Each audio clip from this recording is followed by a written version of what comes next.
दुनिया की यही कोशिश है कि मुसलमान को कैदो बंद की सऊबतों में डाल दिया जाए और इसे जेल के अंदर बेड़ियां पहनाकर फेंक दिया जाए। कितने मुसलमानों को जेलों में बेवजह भी बंद कर दिया गया। इस सब का मकसद सिर्फ एक है कि मुसलमान को डरा के रखा जाए ताकि मुसलमान सहमा हुआ रहे, आवाज निकाल ना सके। इतना डर जाए कि फिर उस डर में ये अपने दीन की कदरों को पामाल करने लगे।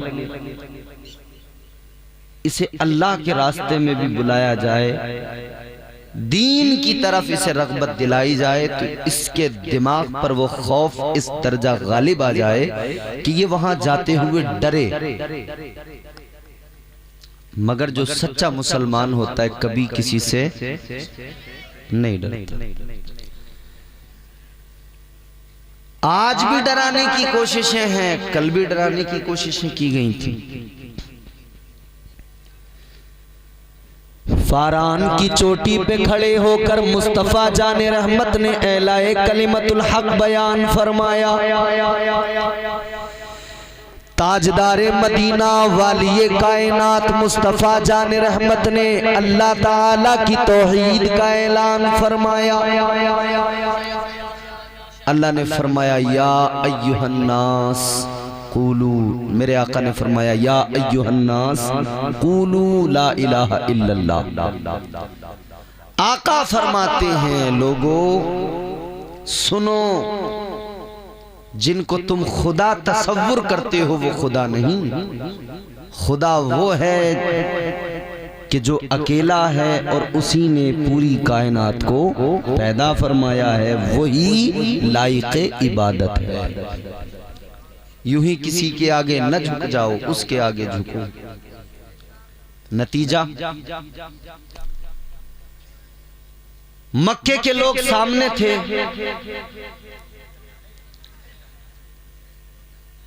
अबू जहल, अबू लहब, अतबा, उतैबा, शेबा सारे सामने खड़े थे।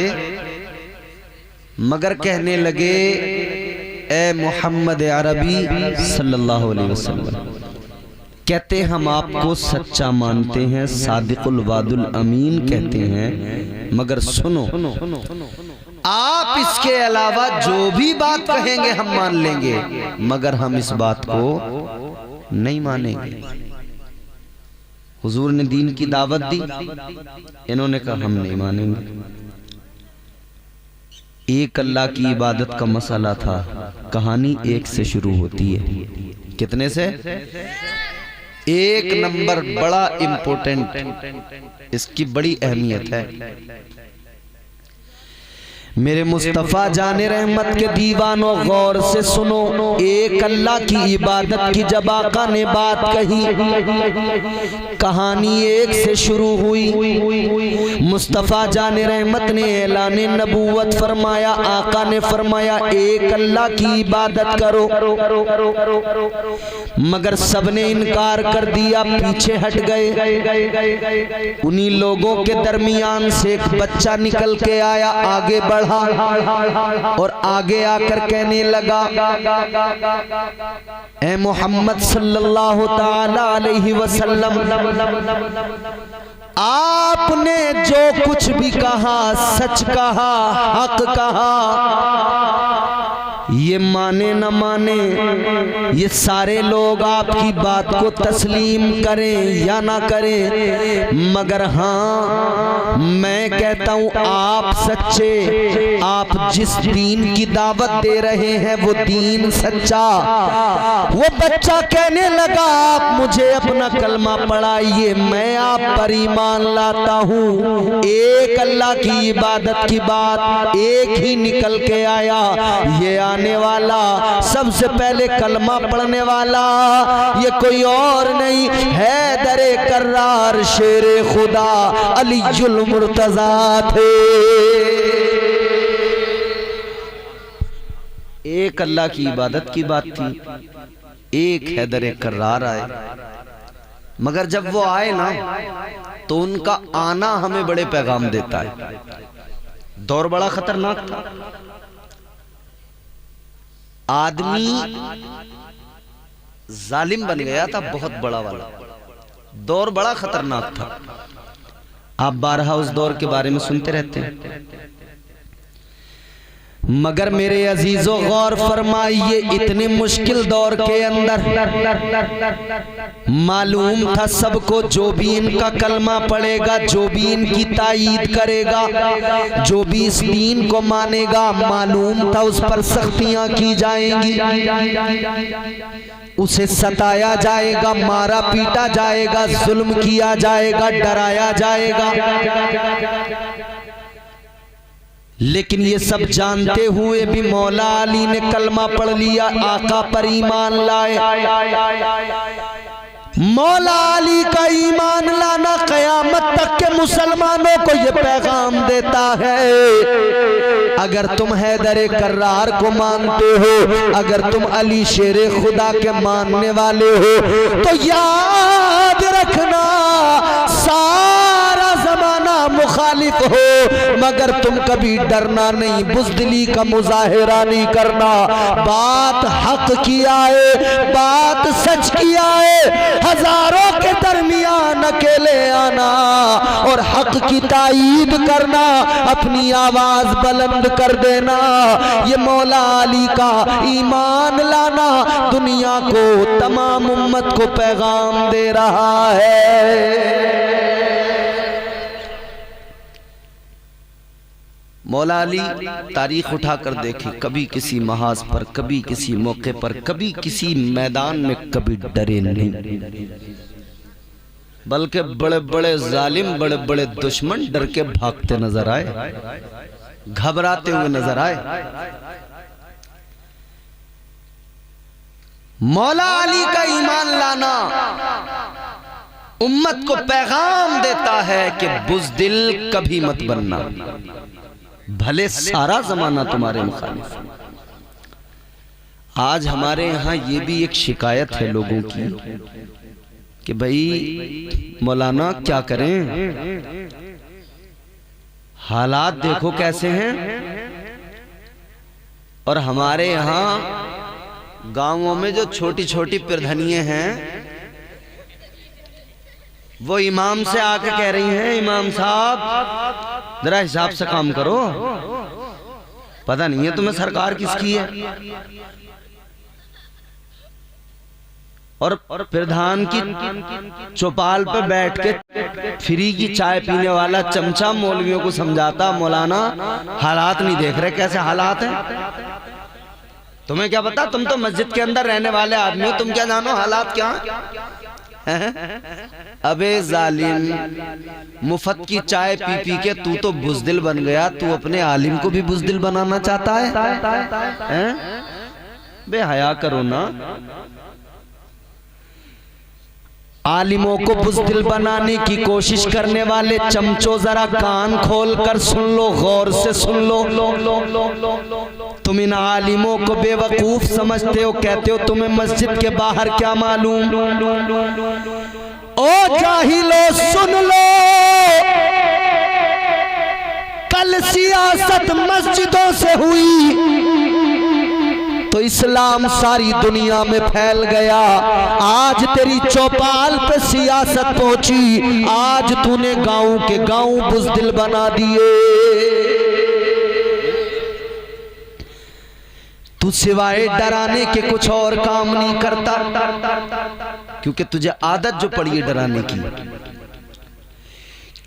किसी का बच्चा दिल्ली चला गया, काम करने लगा, जींस का कारखाना खोल दिया, जरा पैसे कमा के घर आया, गांव में आकर उसने मकान बनाया, प्रधान की बैठक पे चमचा बोला, प्रधान जी जरा देखो तो बड़ा पैसा ला रहा है, कहां से ला रहा है।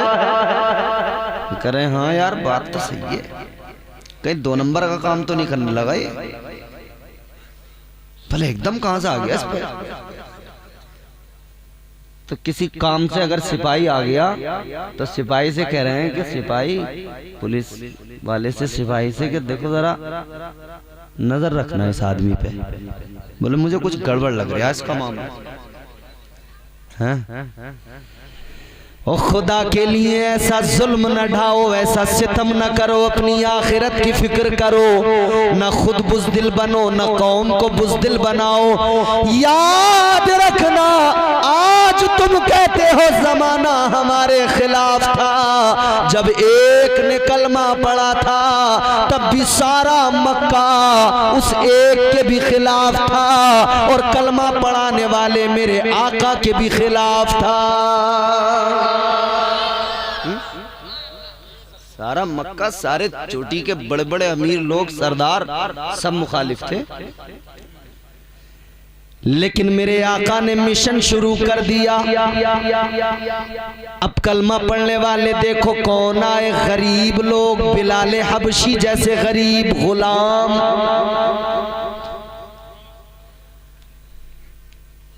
हजरत यासिर जैसे गरीब लोग, हजरत अम्मार जैसे गरीब लोग, हजरत खुबाब जैसे गरीब लोग, वस्साबिकूनल अव्वलून के जुमरे में आते हैं ये। इन्होंने कलमा पढ़ लिया, इन गरीबों ने इस्लाम को अपना लिया, इन गरीबों पे जुल्म किए गए, मारा पीटा गया। तुम आज कौम को बुज़दिल बनाने पे लगे हो, मगर याद रखना अमीरो, तुम भले ही तुम्हें दौलत का ऐसा मजा पड़ गया ना कि उसके जो ऐशो इशरत के सामान हैं, जो आपके साथ आसाइशें हैं, खौफ लगा रहता कहीं ये न छिन जाए। जैसे एमएलए को खौफ लगा रहता है, वो जो लखनऊ में बंगला मिला है कहीं छिन ना जाए तो पूरी जान लगाता है अगले इलेक्शन में कि जीत ही जाऊं।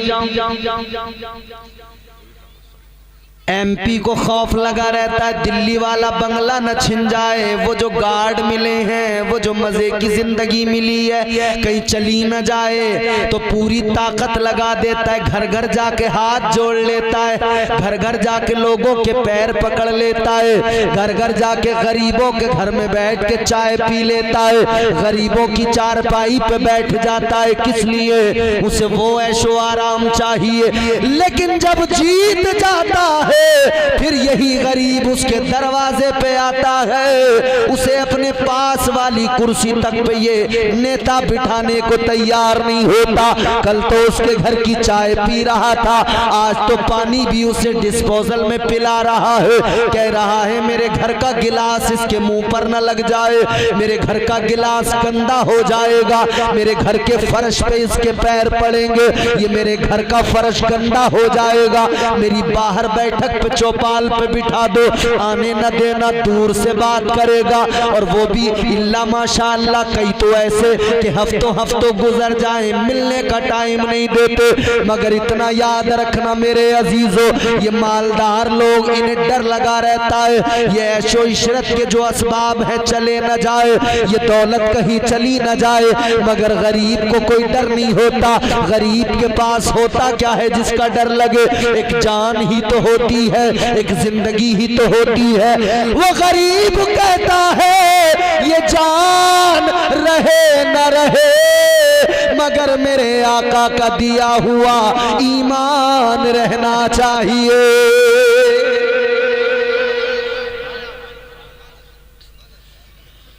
तुम जलसों में देख लो, गरीब मिलेंगे आपको।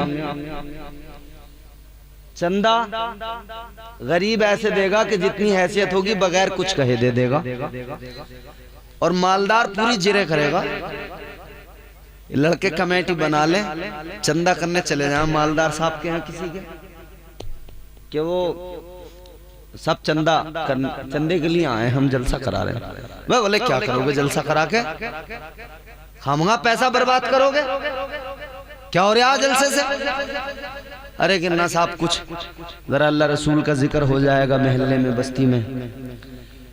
अरे कि इमाम साहब कर तो रहे हैं तकरीर जुम्मे में, वही बहुत है, उसे सुन लिया करो। 10 बातें बताएगा। जलसे का नाम ले दो तो 10 बातें बताएगा। और तुम रात की टूर्नामेंट करा लो क्रिकेट की, और इससे कह दो कि साहब आपको रेविन काटना आज वाले मैच में, तो 10,000 देगा बड़े मजे से। क्या कहता रहा, फोटो खींचो सही से और सबको बताओ कि मैंने 10,000 रुपए दिए हैं। क्या हालत हो गई ना। क्या जमाना आ गया संजीदगी खतरे में है, खुद नुमाई का चलन है सादगी खतरे में है, सर छुपाती फिर रही है आबरू इस दौर में, या इलाही कर मदद पाकीज़गी खतरे में है। जब से कम ज़र्फ़ों की आमद मैं कदे में हो गई, रो रहे हैं जाम मीना मैं कशी खतरे में है। कहानी एक से शुरू हुई और बात बढ़ती चली गई, लोग कलमा पढ़ते चले गए। अब मक्के वालों ने, काफिरों ने मीटिंगें करना शुरू कर दी, कहने लगे कि भाई इनका मजहब जो है बढ़ने लगा, अब रोको। कैसे? इख्तिदार जिनके पास था उन्होंने मशवरे किए, मीटिंगें की, कहने लगे रोको। तो बोले इन्हें मारो पीटो जुल्म करो, तो नतीजा क्या? कहने लगे कि ये अपने दीन से फिर जाएंगे, वापस हमारे दीन में आ जाएंगे। बहुत ध्यान से सुनना ये जुमले मेरे। क्या मंशा थी कि इन्हें जितना जुल्म इन पे करो कर लो, तो बोले इसका नतीजा ये निकलेगा ये अपने दीन से फिर जाएंगे, हमारे दीन में आ जाएंगे। तो वो गरीबों को मारते थे, पीटते थे, कहते थे घर वापसी कर लो। जुमले पे गौर करना। वो कहते थे मार पीट कर, कहते थे वापस आ जाओ अपने दीन में। आज भी हमारे यहाँ कुछ जाहिल लोगों पे जुल्म करते हैं, हमारी कौम को सताते हैं, फिर डरा डरा के कहते हैं घर वापसी कर लो, घर वापसी कर लो। जैसे ही हम ये जुमला इनकी जबान से सुनते हैं हमें मक्का याद आ जाता है, मक्के के काफिर याद आ जाते हैं, उनका किरदार समझ में आ जाता है। हम समझ जाते हैं कल वो जो मेरे आका के दौर में थे वो भी जुल्म करके कहते थे वापस आ जाओ उसी दीन में, वापस आ जाओ उसी जुल्मत के अंदर। मगर कल भी कलमा पढ़ने वालों ने कहा था तुम जितना मार सकते हो मार लो, जितना जुल्म कर सकते हो कर लो, तुम कैद करना चाहते हो कर लो, तुम अगर कत्ल करना चाहते हो कर लो। मगर इतना याद रखना उन्होंने भी कल ऐलान किया था और आज भी सच्चा मोमिन ऐलान करता है और दुनिया को बताता है, याद रखो जितना जुल्म करना है कर लो, मगर इतना जान लो वो कोई और होगा अपना जो ईमान दे देगा, नबी का चाहने वाला नबी पर जान दे देगा। दीन से मुंह नहीं मोड़ेगा, कभी बुज़दिली का शिकार नहीं होगा। सीधा उठ के बैठो बेटे, ए बच्चे पैर बेटे समेट के बैठो, महफिल का अदब करना सीखो। बेअदबी है ये पैर फैला के बैठ जाओ। ये कोई भैया कव्वालियां थोड़ी हो रही हैं कि पैर फैला के बैठ जाओ, बीड़ियां जला के बीड़ियां पीने लगो। कोई मुशायरा थोड़ी हो रहा। वहां तो स्टेज पे बैठे हुए लोग भी सिगरेट पी के फिर शायरी सुनाते हैं। मगर सुनो ये नबी के जिक्र की महफिल है। नबी का जिक्र करने के लिए इंसान की जबान भी पाक होनी चाहिए, उसका दिल भी पाक होना चाहिए। तो देखो हर दौर में कोशिश की जाती है डराने की। डराया गया, खूब डराया गया और डरा डरा के धमका धमका के कहते थे कि वापस पलट आओ, इस दीन से मुंह मोड़ लो। मगर न कल नबी के गुलाम पीछे हटे थे, न आज मुस्तफ़ा के गुलाम पीछे हटने वाले हैं। मगर एक मैं आपको एक बात बताऊं, एक बड़ी दिलचस्प बात बता रहा हूं मैं आपको। जंगल में खबर फैली, वो खबर ये थी कि भाई इंसान ने लोहा दरियाफ्त कर लिया, यानी उसे ये पता लग गया कि जमीन के अंदर लोहा है, लोहे की खदानें हैं। तो खबर ये फैली कि अब इंसान लोहा निकालेगा, फिर लोहे से कुल्हाड़ी बनाएगा, फिर जंगल काटेगा। खबर फैल गई तो जंगल अपनी मस्ती में, उसने कहा हाँ इंसान के बस की बात थोड़ी है कि पूरा जंगल काट दे, कोई फिक्र नहीं। फिर खबर आई कि इंसान ने लोहा तलाश कर लिया और कुल्हाड़ी भी बना ली। जंगल फिर भी बेफिक्र, भले हाँ क्या हो रहा है, इंसान इतने बड़े बड़े जंगल कैसे काट लेगा। फिर एक दिन खबर आई कि इंसान ने लोहा तलाश कर लिया, उसे पिघलाकर कुल्हाड़ी बना ली और उस कुल्हाड़ी के अंदर लकड़ी का एक जस्ता डाल दिया। अब जंगल रोने लगा। कहा अब क्यों रोया, तू तो हंसता था। तो जुमला सुनो, गौर से सुनो। जंगल रोने लगा, कहने लगा अब तक कोई फिक्र नहीं थी। इंसान ने लोहा तलाश किया, कोई डर नहीं था। उसने कुल्हाड़ी बनाई, कोई डर नहीं था। अब डर है। अब क्यों है डर का, अब वो काटेगा, अब नहीं छोड़ेगा। का इतना डर अब कहां से आया, तो कहने लगा डर इसलिए है कि अब हमारा उनमें जाके शामिल हो गया है, हमारा अपना अब उनके साथ मिल गया है। तो पता लगा डर तब पैदा होता है जब अपना गैर के साथ शामिल हो जाए। अपना ही हमेशा गैर के साथ मिलके नुकसान पहुंचाता है, अपना ही हमेशा गैर के साथ मिलके तकलीफ देता है। आज भी हमें गैरों से डर नहीं, मगर उनसे डर है जो अपने होकर गैरों में मिल गए हैं।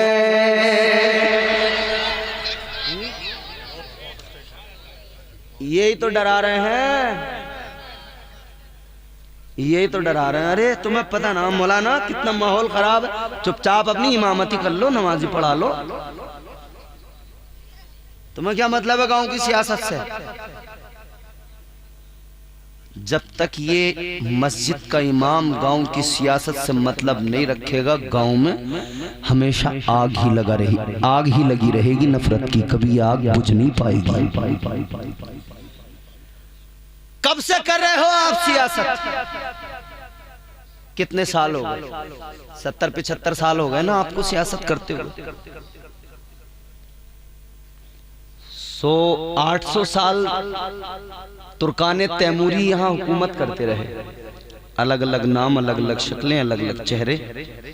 कभी वो मुगल कहलाए, कभी वो लोधी कहलाए, कभी वो गौरी कहलाए। जी हजरत। और एक दौर तारीख का ऐसा गुजरा है कि हिंदुस्तान में तुर्काने तैमूरी, अफगानिस्तान में तुर्काने सफवी, और 3 बर्रे आजमों पे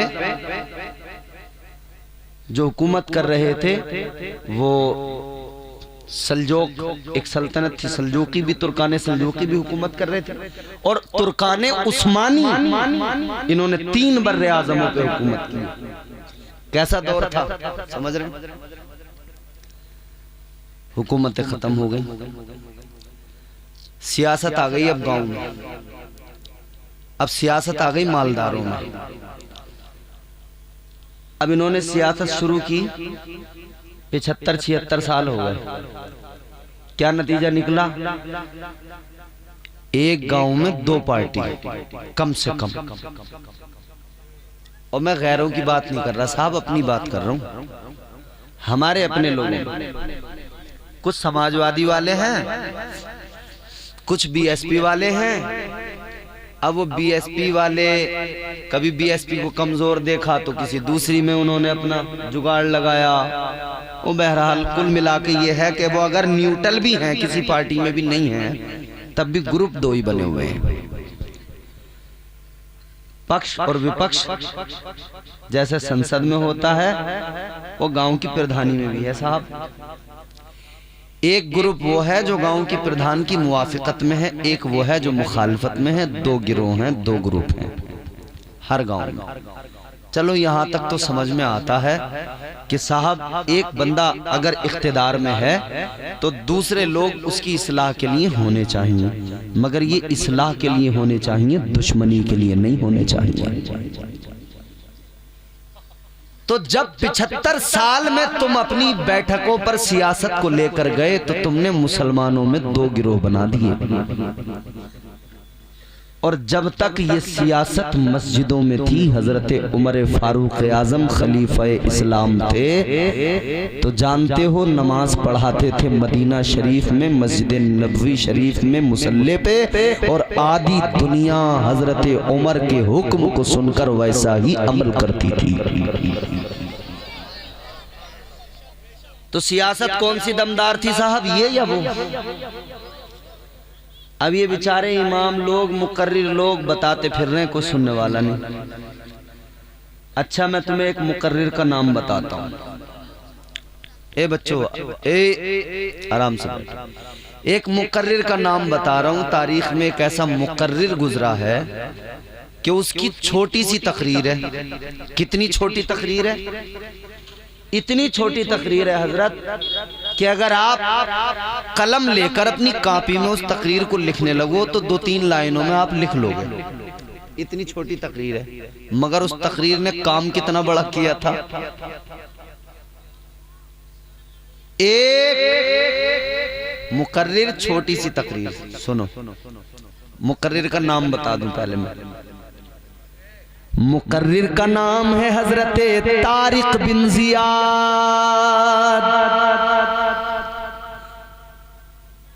बहुत बड़ा नाम है ये। और तकरीर सुन लो, बड़ी छोटी सी तकरीर। जब कश्तियों में सवार होकर उंदुलुस के साहिल पर ये उतरे, कश्तियों को आग लगा दी गई, कश्तियों को जला दिया गया। अब हजरत तारिक बिन जियाद ने एक छोटी सी तकरीर की, और तकरीर क्या थी? फरमाया कि देखो कश्तियां जल गई हैं,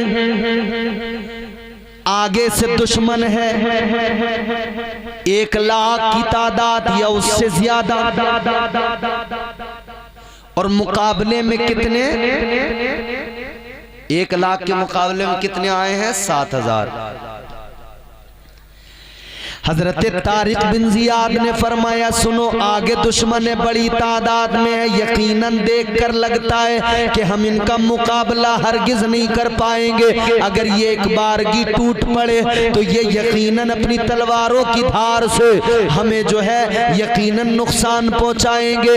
मगर सुनो सुनो, हजरत तारिक बिन जियाद ने फरमाया था अगर आगे तलवारें देखकर डर गए और पीछे भागे तो सुनो, पीछे समंदर है, समंदर के अंदर बड़े बड़े जहरीले जानवर हैं, समंदर के अंदर मगरमच्छ भी हैं और भी कई किस्म के जानवर हैं। अगर डर के पीछे भागे तो समंदर के अंदर जाके मरोगे, और आगे बढ़े तो उधर सामने दुश्मन है। मगर सुनो, अगर पीछे हट गए समंदर में जाके मरे तो बुज़दिल कहलाओगे, बुज़दिल की मौत मरोगे, कयामत तक तुम्हें बुज़दिल के नाम से याद किया जाएगा। लेकिन अगर तुम आगे बढ़े और तुमने दुश्मन का मुकाबला कर लिया, अगर तुम्हारे सीने में जज्बे शहादत बेदार हो गया तो फरमाने लगे सुनो सुनो, अगर तुम यहाँ इनसे लड़ते हुए अगर तुम शहीद हो गए तो याद रखना ये शहादत तुम्हें कल बरोज़े क़यामत अल्लाह का दीदार अता करवाएगी। और अगर तुम कामयाब हो गए तो तारीख तुम्हें गाज़ी इस्लाम कहेगी। छोटी सी तकरीर थी, मगर इस तकरीर का असर क्या हुआ? हम 1.5 घंटा तकरीर कर रहे हैं, आदमी टस से मस नहीं हो रहा। छोटी सी तकरीर का असर ये हुआ, मुसलमान जज्बे शहादत लेकर और हुजूर की मोहब्बत लेकर जब आगे बढ़े ना, और जब मुकाबला किया ना, तो नतीजा ये निकला, ये 7,000 उन 1 लाख पर फतह पा गए। 1 लाख को उसी मैदान में इनकी तलवारों ने काट दिया, और नतीजा ये निकला पूरे अंदलुस पे इस्लाम का परचम लहराने लगा। अगर वो डर जाते तो बुज़दिली की मौत मरते या नहीं मरते? मरते। अब फैसला तुम कर लो, बुज़दिली की मौत मरना है या बहादुर बनकर दुनिया में इस्लाम का नाम रोशन करना है, आका की अजमतों का ऐलान करना है। फैसला खुद करो। जब कोई डराने आए तो डरना नहीं, घबराना नहीं, बस इतना याद रखना, गुलामे मुस्तफा है हम। गुलामे मुस्तफा की शान ये, गुलामाने मोहम्मद जान देने से नहीं डरते। ये सर कट जाए या रह जाए कुछ परवाह नहीं करते। गुलामी बड़ी दौलत है, बड़ी दौलत है, बड़ी नेमत है। आका की गुलामी नसीब हुई है। ताजदारे मदीना के गुलामों सुनो, बात आगे बढ़ाते हैं। बात ये है, बुज़दिली हमेशा नुकसान पहुंचाती है। लोग कहते हैं जरा माहौल देखो। अगर माहौल देखा जाता तो मक्के में इस्लाम की तबलीग को बंद कर दिया जाता, मगर मेरे आका ने इस्लाम की तबलीग को बंद नहीं किया। इस्लाम की तबलीग जारी रही। ताजदारे मदीना वाली ये कायनात की बारगाह में कुफ्फार आए, आकर कहने लगे, ए मोहम्मद अरबी, अगर तुम्हें माल दौलत चाहिए हमें बताओ, हम देंगे। अगर तुम्हें खजाना चाहिए हमें बताओ, हम देंगे। अगर तुम्हें मक्के की किसी खातून से निकाह करना है, कोई पसंद आ गई है, हमें बताओ, हम तुम्हारा निकाह कराएंगे। तुम बताओ तो सही, चाहिए क्या? इख्तिदार चाहिए तो हमसे बताओ। इतना सुना तो तुम्हारे मेरे आका ने क्या फरमाया? ताजदारे मदीना वाली ये कायनात ने ऐलान फरमाया, इमामुल अंबिया ने फरमाया, सुनो मक्के वालों, सुनो, गौर से सुन लो। अगर तुम मेरे एक हाथ में चांद सूरज लाकर रख दो और दूसरे हाथ में कायनात के सारे खजाने लाकर रख दो, याद रखना मैं इन सारी चीजों को ठोकर मार दूंगा, मगर इस्लाम की तबलीग से एक भी कदम पीछे नहीं हटाऊंगा।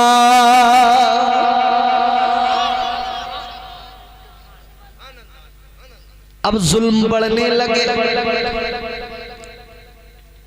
जुल्म बढ़ने लगे। जुल्म बढ़े तो इतने बड़े कि कुरान पढ़ने वाले जब कुरान पढ़ते तो उन पर पाबंदियां लगाई जाती। ताजदारे मदीना जब कुरान सुनाते आका के ऊपर रेत डाल दी जाती।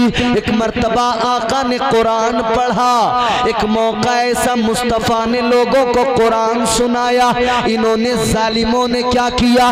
इन काफिरों ने आका के सर में रेत डाल दी। मुस्तफ़ा जाने रहमत की प्यारी शहजादी हजरत सैयदा तैयबा मखदूमा कायनात हजरत सैयदा फातिमतुज़ ज़हरा, बचपन था आपका, आप अपने नन्हे मुन्ने हाथों से आका के सरे मुबारक से मिट्टी निकालने लगी, आका के सरे मुबारक को साफ करने लगी। अल्लाह अकबर कबीरा। गौर फरमाइए, पाबंदियां तो लगाई जा रही थी मगर आका ने कुरान पढ़ना पढ़ाना नहीं छोड़ा। सहाबा ने कुरान पढ़ना बंद नहीं किया। तो कुरान पढ़ने पर पाबंदियां किस लिए थी? किस लिए ये मक्के के काफिर कुरान पढ़ने से आका को रोका करते थे? किस लिए पाबंदियां लगा रहे थे? क्योंकि ये जान गए थे, इन्हें पता लग गया था ये वो कलाम है कि इसका उनके पास पास में कोई तोड़ नहीं था, इसकी कोई काट नहीं थी। वो जान गए थे जब जब ये कलाम सुनाते हैं, जब जब कोई इस कलाम को सुनता है, नतीजा ये निकलता है वो कलाम सुनने वाला इधर कलाम सुनता है और सुनते ही ताजदारे मदीना का दीवाना बन जाता है।